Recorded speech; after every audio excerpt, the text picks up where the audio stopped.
मुझे तुमसे बात करनी है। देखो, मैं तुमसे ये कहना चाहती हूँ कि तुम रिदा को घर वापस ले आओ। प्लीज अपनी जिंदगी खराब मत करो।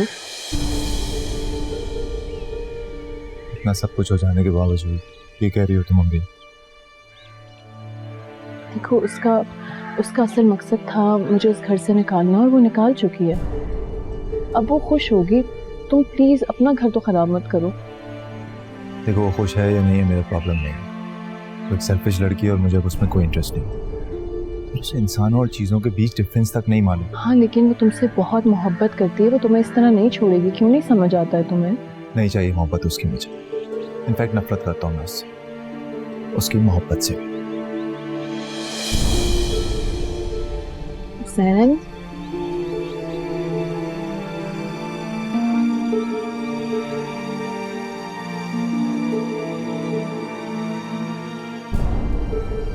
बेटा, दुआ करो कि मेरे बेटे का घर बस जाए। इसे अकेला देखती हूँ ना तो बहुत परेशान होती। खाला, आप एक काम करें। आप अपनी बहू को घर वापस ले आए। क्या करूं? उसने तो कोई रास्ता ही नहीं छोड़ा। हद कर दी है उसने। कैसे लेकर आऊं उसे? आप उससे कहें कि वो जैन से माफी मांग ले। क्या पता वो समझ जाए। बेटा, तुम समझाओ ना उसे। खाला, इन सब चीजों की जरूरत नहीं पड़ेगी। और प्लीज, अब महरीन के जहेज के लिए आपको झंझट पालने की कोई जरूरत नहीं है। राहील के पास सब कुछ है। चले आए अंदर। आ जाओ।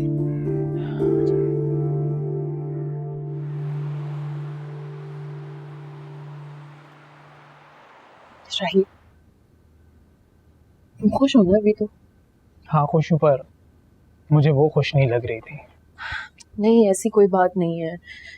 बस जिंदगी से थोड़ी बदमजा हो गई है और कुछ नहीं। और जब इंसान इतना इंतजार करता है तो ऐसा हो जाता है। तुम देखना, कुछ टाइम बाद वो बिल्कुल ठीक हो जाएगी। तुमने क्या सोचा अपने बारे में? पता नहीं, मैंने जॉब के लिए अप्लाई किया है। देखो, अगर वहां से जवाब आ गया तो मैं चली जाऊंगी। मुझे यहाँ रहना ही नहीं है। सब फैसले अकेले करोगी अमरीन? पता नहीं। कि फरार है अमरीन? राहील, प्लीज इस टॉपिक पे बात मत करो तुम मुझसे। तुम उसे छोड़ क्यों नहीं देती? छोड़ ही तो दिया, और क्या करूं मैं? ऐसे नहीं अमरीन, कानूनी तरीके से छोड़ो उसे और जान छुड़वाओ अपनी।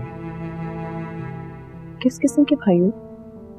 अपनी बहन का घर तोड़ रहे हो तुम? तुम मत तोड़ो, चली जाओ उसके पास। हरगिज नहीं। इस चीज की बिल्कुल भी गुंजाइश नहीं है। और जब बात मेरे किरदार की हो ना, तो मेरे लिए उससे अहम चीज कोई नहीं है।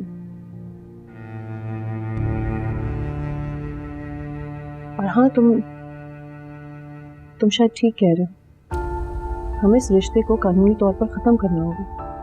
राहील, तुम एक काम करो, तुम ना मेरे खुला के पेपर्स तैयार करवा लो। ये फैसला ठीक रहेगा तुम्हारा। लेकिन खुदा के लिए तब तक इस टॉपिक पे बात मत करना। तुम जब जब बात करते हो मेरा बस दिल बहुत घबराने शुरू हो जाता है। ऐसा लगता है कि मैं खुद को पता नहीं। अमरीन, अमरीन, तुम ठीक तो हो? अमरीन, सर, क्या हुआ तुम्हारी तबीयत को? राहील, पता नहीं, मेरे बहुत सर में दर्द हो रहा है। तुम उठो, हम डॉक्टर के पास। नहीं नहीं नहीं अमरीन, मेरी बात। राहील, मुझे लग रहा है कि कहीं एसिडिटी में हो गई हो। ऐसा कुछ भी नहीं है। मैं डॉक्टर के पास नहीं जाऊंगी, बिल्कुल ठीक हूँ। अमरीन, मैं तुम्हें कह रहा हूँ कि उठो, डॉक्टर के पास चलो। उठो, उठो, आराम से उठो, आराम से।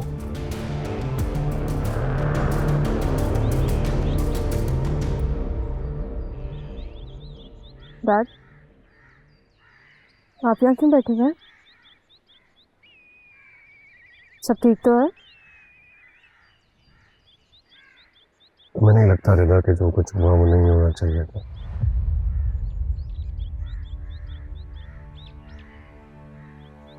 डैड, अगर मेरे जाने से कुछ होता ना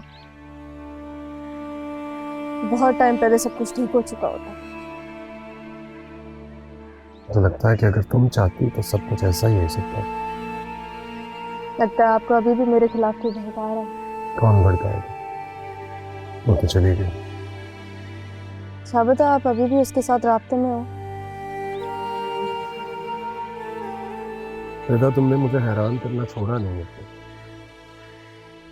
अगर ऐसा होता ना तो आज को यहीं होती अपने घर।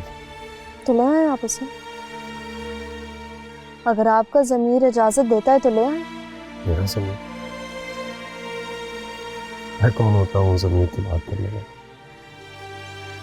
मैं तो खुद सब कुछ बेज़मीरी में करती। जैसे कि जैसे कि ज़ैन से तुम्हारी शादी को कबूल कर दिया, तुम्हारी जिद करने पे ज़ैन को इस घर लाकर रखना, और फिर जब वो नाराज होकर के आता तो उसे मनाकर वापस लेकर आना, ये सब बेज़मीरी नहीं थी तो और क्या थी? यानी जो कुछ आपने मेरे लिए किया, मेरी खातिर किया, वो सारी बेज़मीरी की हरकतें थी, है ना?